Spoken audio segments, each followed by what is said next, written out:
এখন পড়াশোনা করতাম। দেখো, তোমার যে ছক বেরিয়েছে তাতে মন দিয়ে শুনতে হবে যে মহারাজজি কী বলছেন। প্রথম কথা হচ্ছে, তোমার জন্ম তারিখ হলো 13/1/1992, সোমবারে জন্ম এবং 4:30 ভোরবেলা। ধনু লগ্ন, মীন রাশি, রেবতী নক্ষত্র এবং দেবগণ। শুভ পাথর চুনি। চুনি পড়েছ? বিয়ে করেছ? বিবাহ স্থানটা তো পুরো ডিস্টার্ব হয়ে আছে। জাতকের ভাগ্য বিচারে মাথায় অস্বস্তি বোধ থাকবে। মঙ্গল দোষ থাকায় বিবাহিত জীবনে অশান্তি ভোগাবে। নানা পথে বদনাম আসতে পারে। নিকট আত্মীয় সম্পর্ক ভালো থাকবে না। জাতক বুদ্ধিমান কিন্তু কঠোর কথা বলবে। মানসিক ভাবনা ভালো থাকবে, মনে ভীতু ভাবও থাকবে। গৃহ সম্পদ লাভ হবে। কি বাবা বাড়ি করেছে নাকি? বাবা বাড়ি করেছে, ওই জন্য বাবার দয়ায় বাড়ি লাভ হবে। হ্যাঁ, এখন আর নেই। বাড়ি করেছেন বাবা? তো আমিও করেছি, তুমিও করেছো, দুজনে মিলে করে। ভালো। ভাগ্যস্থান ও কর্মস্থান তেমন শুভ নয়।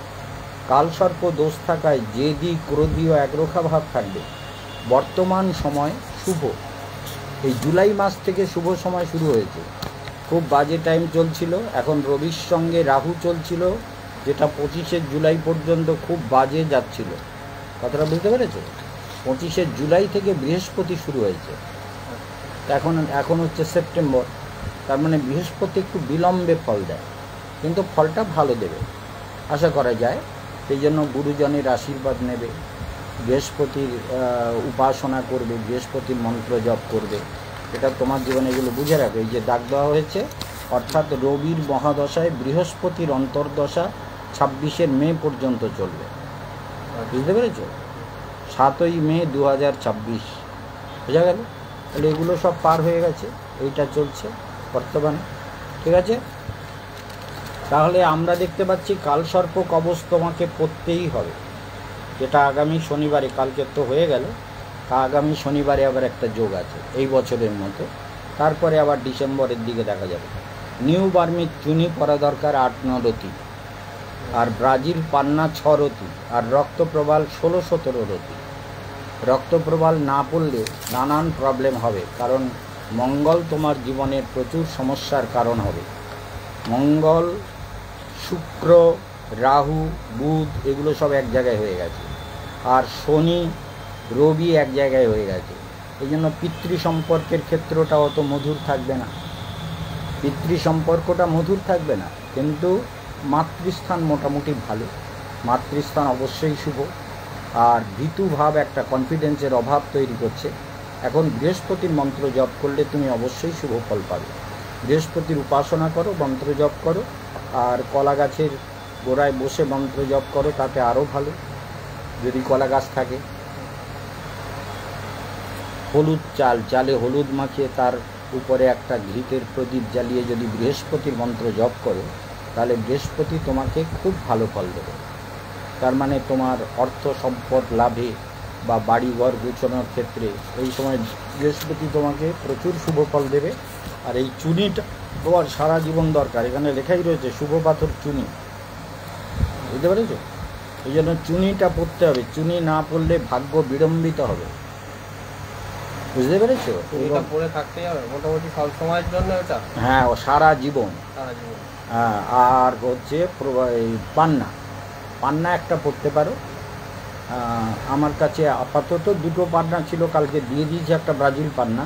এখন একটা কলম্বিয়ান পান্না আছে, সেটা পড়তে পারো, সেটাতেও অনেক কাজ করছে 6 রতি। যাই হোক, এখন তোমার কি প্রশ্ন আছে বলো, তাহলে আমরা বিচার করতে পারি যদি কিছু জানার ইচ্ছে হয়। বলো বলো। তুমি কে? খুলে বলো। দিদি, তোমার দিদি? তোমাদের মধ্যে কোনো বিবাহের ব্যাপার নেই তো? তুমি নিজের দিদি? আচ্ছা, সেখানে দেখা যাচ্ছে বিয়েটা প্রবলেম হয়ে আছে, কারণ বিবাহস্থানে পাপ গ্রহ কেতু, আর বিবাহের কারক গ্রহ, বিবাহের বাধক গ্রহ মঙ্গল লগ্নে বসে আছে। এই জন্য মাঝে মাঝে খুব রেগে যায়, জেদি একরোখা ভাব রয়েছে, মানসিক অস্থিরতা রয়েছে। হ্যাঁ, মানসিক অস্থিরতা লেগে আছে, ভেতরে প্রসন্নতার অভাব, নানান বদনাম আসতে পারে মেয়েলি ব্যাপারে, কিন্তু বিয়েতে কনভার্ট হওয়া খুব মুশকিল। বিবাহটা প্রচুর ডিস্টার্ব হয়ে আছে। সেই জন্য বৃহস্পতি চলছে, তো বৃহস্পতির সময় হঠাৎ করে যদি বিয়ের কোনো আসে, প্রজাপতি কবচ করে নিয়ে যদি ব্রত করে, তাহলে তাড়াতাড়ি বিয়ে হয়ে যাবে। কিন্তু অশান্তি তো আপনি বলছেন, তো বিবাহিত না, সেটা জোটক বিচার করে বিয়ে করতে হবে, জোটক মেলাতে হবে। তোমার মাঙ্গলিক দোষ এবং বিবাহ স্থানে কেতু দোষ, সেই জন্য তীব্র মঙ্গল দোষের জন্য এই রেগে যাওয়ার টেন্ডেন্সি তোমার মধ্যে কাজ করে। সেই জন্য তোমাকে বুঝতে হবে যে আমার এরকম মাঙ্গলিক দোষের মেয়ের সঙ্গে, যেমন তোমার গণ হচ্ছে দেবগণ, রেবতী নক্ষত্র, তাহলে কোনো নরগণের মেয়ে যদি হয় আর তার যদি মাঙ্গলিক দোষ থাকে, তার সঙ্গে বিবাহ করলে অবশ্যই শুভ ফল পাবে, তার সঙ্গে যদি বিয়ে হয়। কথাটা বুঝতে পেরেছো? এবং যদি তোমার কোনো মেয়ে পছন্দ হয়ে থাকে, তাহলে তার সঙ্গে ম্যাচিংটা আগে দেখবে, তা না হলে বিয়ে টিকবে না। কথাটা বুঝতে পেরেছো?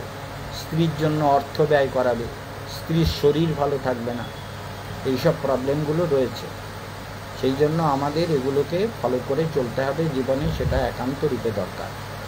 তবে বিয়ের আর একটা যোগ আসতে পারে, সেটা হচ্ছে রবি বুধ, তার মানে 27 থেকে 28 একটা সময় আছে।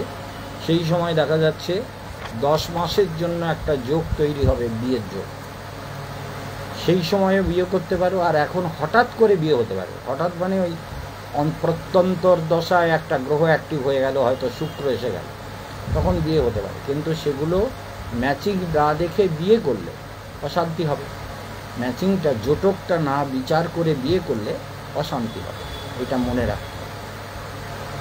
আর কিছু প্রশ্ন? কর্মজীবনটার কেসটা একটুখানি ভালো করে। কর্মজীবনটাকে ভালো করতে গেলে ওই জন্যই লিখেছি চুনি এবং পান্না আর প্রবাল। ধৈর্যটা বাড়াবার জন্য রক্ত প্রবাল পড়তে হবে। আর পান্না না পড়লেও চলতে পারে, কিন্তু চুনি পড়তে হবে, চুনি আর প্রবাল, এই দুটো তোমার জীবনে একান্ত দরকার। চুনিটা কত রতি করতে হয়? লিখে দিয়েছি। এই চুনি কোন আঙুলে করতে হয়? 8 নরতি। ওটাই। এই চুনি রবির আঙুলে, এটা রবির জন্য চুনি, এই আঙুলে পড়তে হবে চুনি। আর প্রবালটাও এই আঙুলেই পড়তে হবে, অথবা এই আঙুলে পড়তে হবে। তাহলে তো এই একটা আঙুলে পড়লে হবে, হ্যাঁ? একটা আঙুলে দুটো হয়ে গেলে তো চাপ। না, একটা আঙুলে চুনি পড়ো, একটাতে প্রবাল পড়ো, সেটাই আঙুল। বুঝতে পেরেছো? ওনার মাকে একদম দেখতে পারিনি, হুম? উনি একদম মাকে দেখতে পারিনি, মা বাবাও, পিতৃস্থানও ভালো না তো, কাউকে দেখতে পারিনি। হ্যাঁ, ওইসব প্রবলেম। ঝগড়া করে। ঝগড়া করে তো ওর অধৈর্য ভাবের জন্য, ওর মাথায় স্বস্তি নেই তো, মাথার মধ্যে অস্থিরতা, নার্ভের রোগ ভোগাতে পারে। এই জন্য একে প্রচুর পরিমাণে এই কালসর্প দোষ কাটাতে হবে। আজকেও কবচ করতে পারো, কিন্তু দোষ কাটাতে আসতে হবে আগামী শনিবারে দোষ কাটানোর দরকার। কথাটা বোঝা গেল? এগুলো খেয়াল করলে দেখবে অবশ্যই ভালো হবে। চুনিটা পড়ো, যেটা করতে পারবে, টাকার যদি ব্যবস্থা থাকে চুনিটা ইমিডিয়েট সারা জীবন চুনি পড়তে হবে। কারণ বাবা মার সম্পর্কটা ডিস্টার্ব করছে তোমার মানসিক অস্থিরতার জন্য, মানসিক ক্ষেত্রটা সুস্থ না, রেগে যাওয়ার টেন্ডেন্সি খুব বেশি, মনের মতো না হলেই রেগে গেল।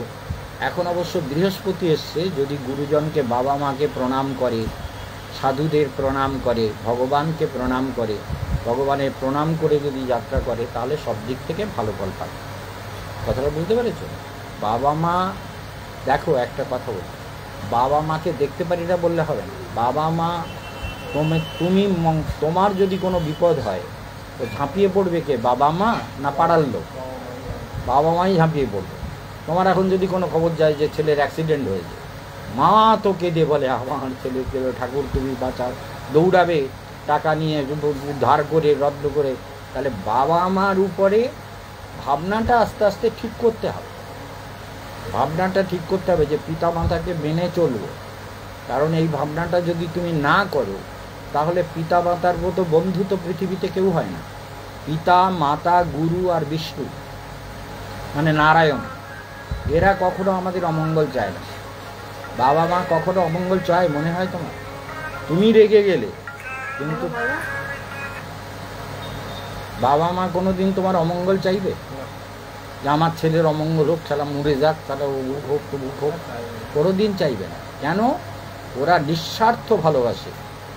আর জগতে তুমি একটা বিয়ে করলে, বোধ যদি পছন্দ না হয় বলে ধুর তোমার মতো ছেলে আমার দরকার নেই, আমি হাঁটলাম বাবা যায়, তোমার সঙ্গে থাকবে।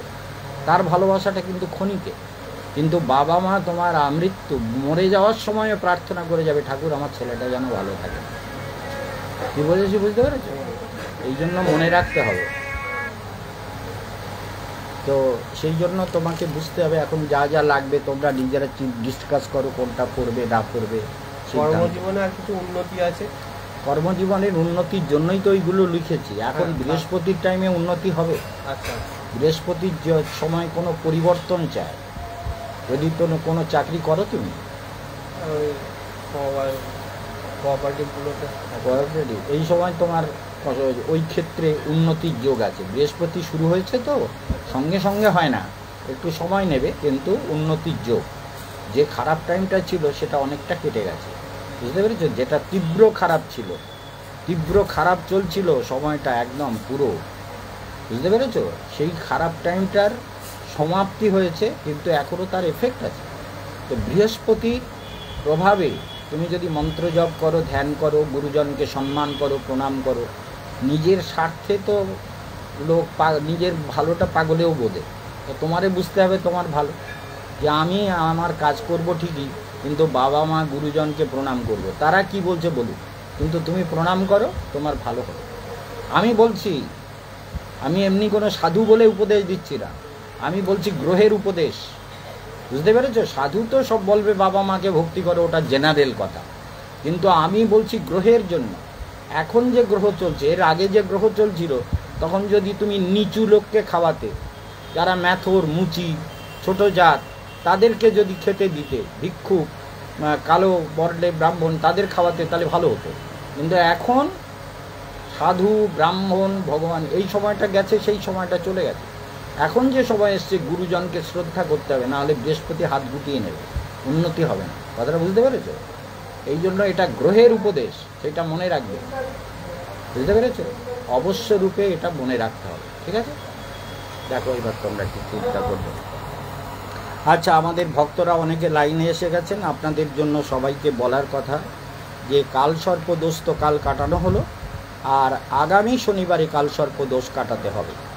আর যারা যারা আপনারা বৃন্দাবনে যাবেন, কি কবচ টবচের ব্যাপারে কিছু মাকে একবার জিজ্ঞাসা করে নিতে বলবো। জিজ্ঞেস করে না, ওখানে বাইরে বসে বসে ডিসাইড করো। আর এটার জন্য 800 টাকা দিতে হবে। ঘোড়ার নাল নিয়ে যাও, শনি খারাপ, ঘোড়ার নাল বাস্তুযন্ত্র আমার বই, ওইটা না বাড়ির গেটে লাগাতে হবে। ঘোড়ার নাল পুরো চাকরিটা আমরা দেই।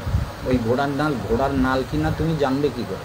কিন্তু ঘোড়ার নাল আমি একটা গিয়েছিলাম, অমরনাথে গিয়েছিলাম, একদম ঘোড়ার নালটা খুলেছে, আমি সেটা কই? আমার বাড়িতে আছে। সেটা বাড়ির গেটে লাগাবে, ঘরে রাখতে নেই। আচ্ছা, ও বাড়ির গেটে বাইরের দিকে লাগাতে হবে। বাইরের দিকে? হ্যাঁ, সেটা আমাদের বইতে সব লেখা আছে, তুমি দেখে নাও, ঠিক আছে? ঠিক আছে, তাহলে দেখতে পাচ্ছেন আপনারা যে কালসর্প দোষ থাকলে মানুষের অনেক রকম অসুবিধা হতে পারে। যাদের কালসর্প দোষ আছে তারা অবশ্যই কাটাবেন। কালকের একটা ছেলেকে নিয়ে এসেছিল, তাদেরকে আমি এক্ষুনি ফোন করব। ওরা কালসর্প দোষ না কাটিয়ে চলে গেছে। ছেলের অর্ডার দিয়ে গেছে অনেক টাকা স্টোন, প্রায় 1,25,000 30,000 টাকার স্টোন ওদের অর্ডার হয়ে আছে। কিন্তু ওরা কালসর্প সবাই কালসর্প দোষ কাটাতে গেল, ওরা যায়নি। এটা একটা অদ্ভুত ব্যাপার। সেই জন্য আমাদের মনে রাখতে হবে যে কালসর্প দোষ যাদের আছে তাদের জীবনটা অনেকটা ডিস্টার্ব করতে থাকে।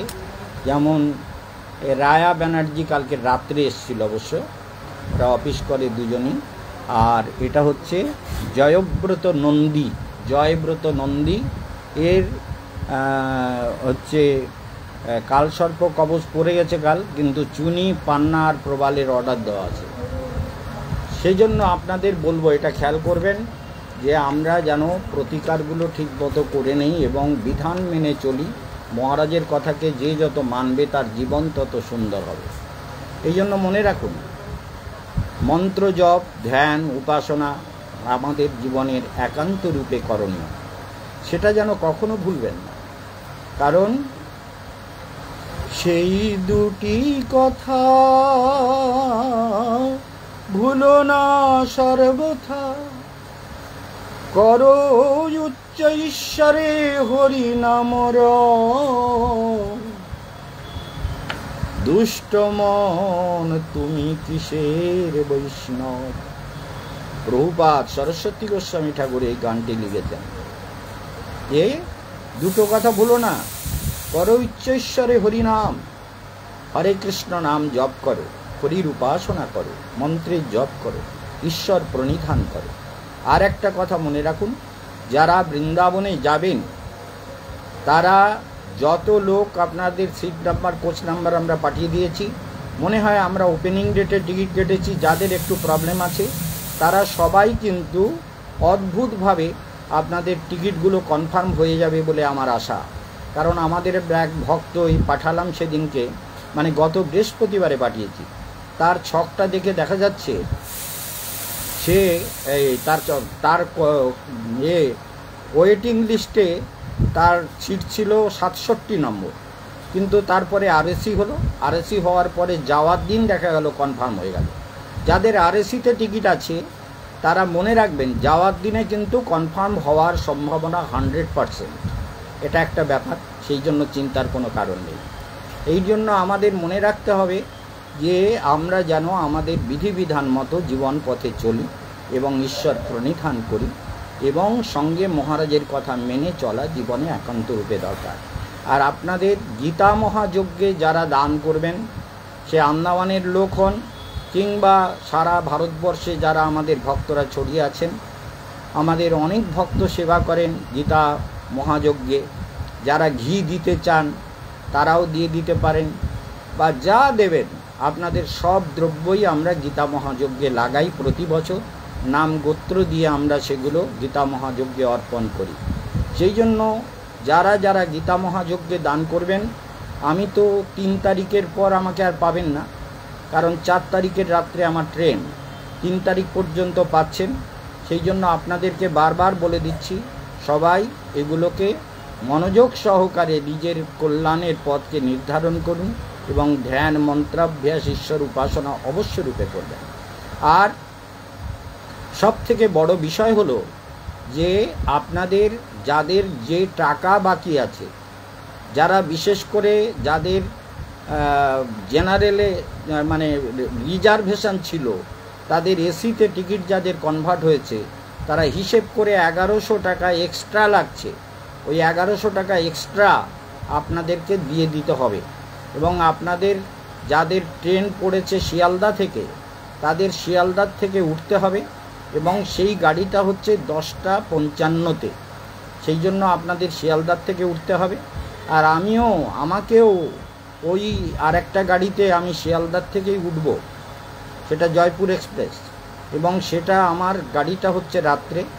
তো সেই জন্য আপনাদেরকেও জানিয়ে দিচ্ছি, যারা আমার সঙ্গে যাবেন, যেমন আমাদের পারুলা বাগ, তারপরে পাতালেশ্বর বাগ, কিংবা আরও ভক্ত যারা আছেন, তাদের প্রত্যেকেরই এগুলো মনে রাখতে হবে। এবং সবাই এসে নিজেদের বিষয়টাকে কনফার্ম করে যাবেন। যদি আসতে পারেন ভালো, নাহলে হিসেব করে টাকা পাঠিয়ে দেবেন। যেমন আমাদের পাতালেশ্বর বাগ, তিনি ওই আসার টিকিটটা যেহেতু এসিতে হয়েছে, তিনি তারা যে কজন যাবেন তারা 25,000 করে, তো 4 জন ছিলেন, 4 25 1 লাখ, তাহলে 1 লাখ হলো। আর 4,000 টাকা, যেহেতু তাদের যাওয়ারটা রিজার্ভেশনে আছে, আসারটা এসিতে আছে, তারা 1,04,000 টাকা আগে 50,000 দিয়েছেন, আর পরশু দিন তারা 54,000 টাকা পাঠিয়ে দিয়েছেন। সেই জন্য আপনাদের সবাইকে বলছি, এছাড়া আমাদের মৌসুমী মা মহারাজের অত্যন্ত প্রিয়, মহারাজের অতি স্নেহপাত্রী, আমাদের হরিওমের মানে তার বাবা পরম ভক্ত, পরম বৈষ্ণব এবং বহু জ্ঞানী লোক, তারাও কিন্তু মৌসুমী মা তার সমস্ত টাকা পাঠিয়ে দিয়েছেন। কারণ এদের এসিতে টিকিট, যাদের এসিতে টিকিটের ব্যবস্থা যারা এসিতে বুকিং করেছেন তাদের কোনো টাকা দিতে হবে না।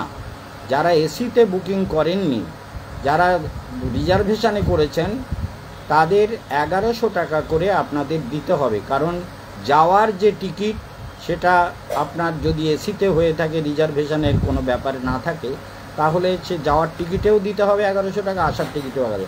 আর এরকম যদি না হয়, যাওয়ার টিকিট যদি আপনি এসিতে না কেটে থাকেন, যদি রিজার্ভেশন টিকিট পেয়ে থাকেন, লিস্ট তো আমরা পাঠিয়ে দিয়েছি, আসার লিস্টটা আমাদের মনোরঞ্জন পাঠাবে। আমি চলে যাব বৃন্দাবন, মনোরঞ্জন হচ্ছে আমাদের ট্রাস্টের জেনারেল সেক্রেটারি।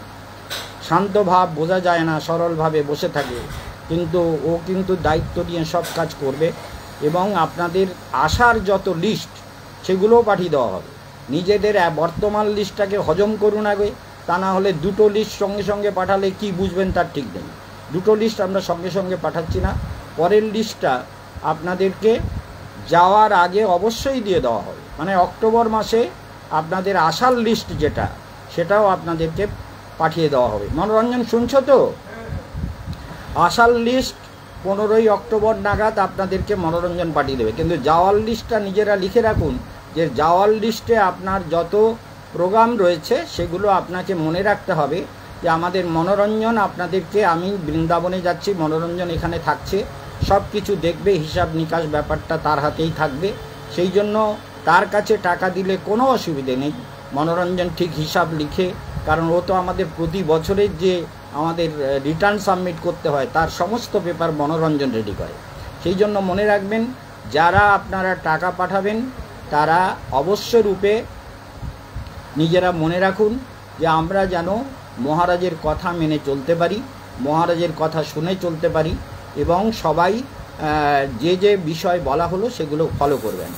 আমাদের হয়তো এবার একটু বেশি খরচ হবে, হয়তো কিছু লস হতে পারে, সেটাও হবে, সেটা আপনাদের জন্য নয়।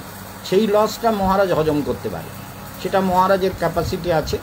সেই জন্য যারা যারা বৃন্দাবনের আলাদা ঘর নিয়েছেন তাদের কিন্তু 1200 টাকা করে বেশি লাগছে।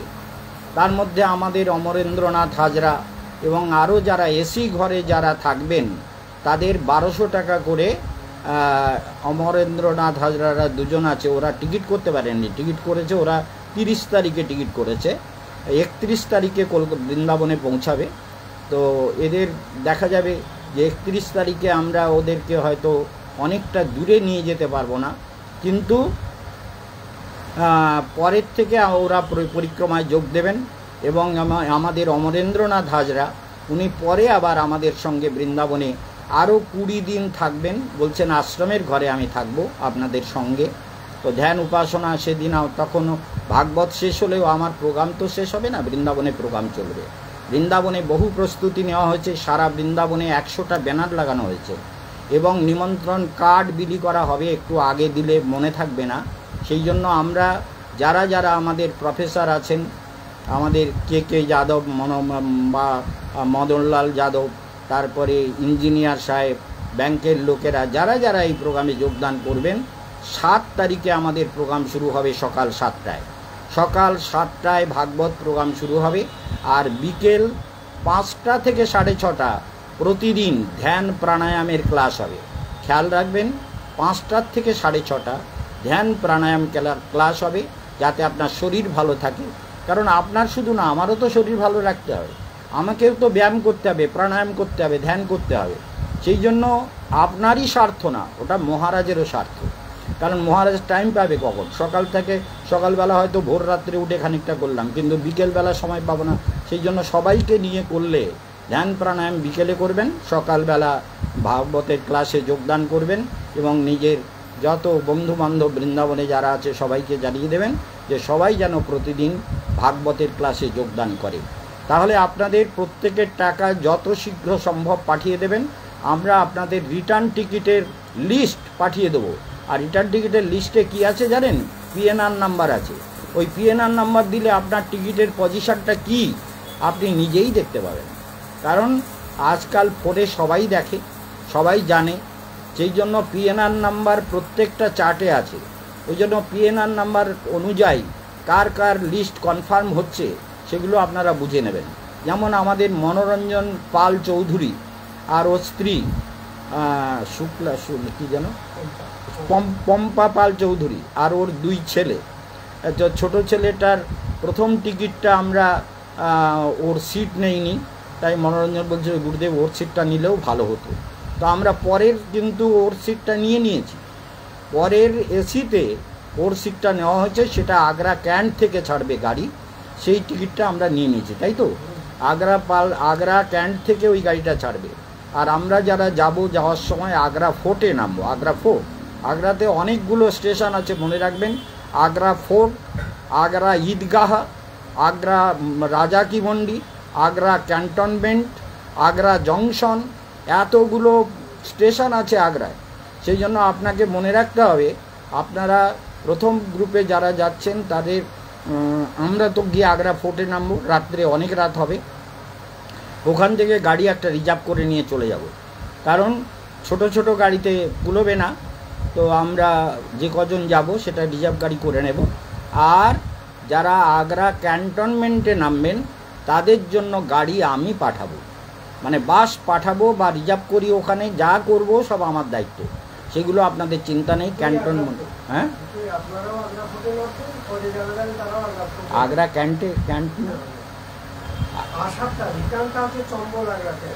হ্যাঁ চম্বল আসার কথাই তো বলছি, আসার কথা আগ্রা ক্যান্ট থেকে আসার কথা, মানে আগ্রা ক্যান্টে আপনাদেরকে পাঠিয়ে দেওয়া হবে রিজার্ভ গাড়ি করে বৃন্দাবন থেকে।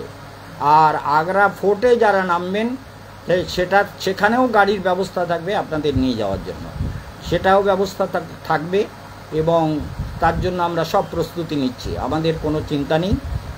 মহারাজ এরপরে আর পরিক্রমা করবে না, কারণ টিকিটের এত প্রবলেম, এত টেনশান ভোগা সম্ভব নয়। সেই জন্য আপনারা সবাই এবার যে যাচ্ছেন ভাগ্যবান। পরে আমরা কি করব, আমরা এখনও ডিসিশান কিচ্ছু নেইনি। প্রোগ্রাম করেছিলাম যে আগে অমরকণ্টক টন্টক এইসব জায়গাতে যাব, কিন্তু সেই প্রোগ্রামটা এখন আপাতত প্রস্পন।